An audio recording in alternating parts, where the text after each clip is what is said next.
Now, my natural man doesn't like do anything for appearance. I'm like, oh, you're being phony. Like, it's a waste of time, you're being phony.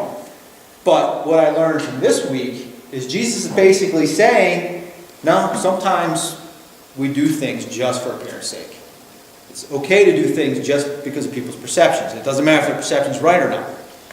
So Jesus asked Peter, he says, from whom do the kings of the earth take toll or tax? From their sons or from others?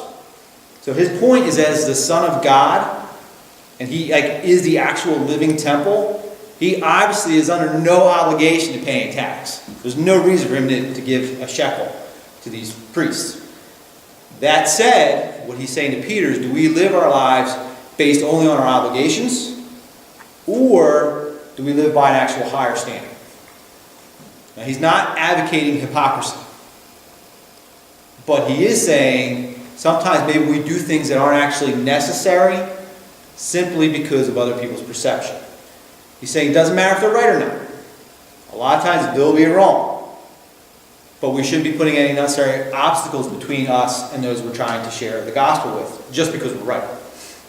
Sometimes we need to concede to other people's foolish demands, even when they're wrong, just because it's the more charitable thing to do. Jesus had every right to ignore the tax, yet he paid it anyway. Why? Simply not to offend.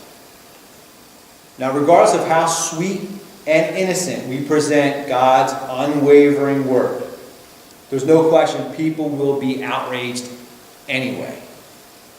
The gospel itself is an offense to this world. 2 Corinthians says, in our presence among those who are perishing, we have the aroma of death to them. We disgust them, and they continue to harden their hearts against us because of it. But that gives us no excuse to return that attitude in kind. This isn't for people in here. You guys are good. But those who are watching online, the way I see Christians' dialogue online is an absolute embarrassment to Christ. So we must stand for truth in an unwavering, unintimidated manner, but never with an unnecessarily snarky, sarcastic, and harsh demeanor. And I know I personally have a penchant for that, for a sharp tongue. Since I know I have a stinging tongue, I have to throw myself on Jesus and ask him to soften my heart and my tongue. And the conclusion of this story is encouraging because it gives us confidence that Jesus will provide for us the correct attitude the same way he provided for Peter that shekel for both himself and Peter's fit. Also, I'll give you a little hint. What we call bullying today is not new. Sociologists have called it dominance behavior since the beginning of man. It's always existed. Bullies are very insecure in their position.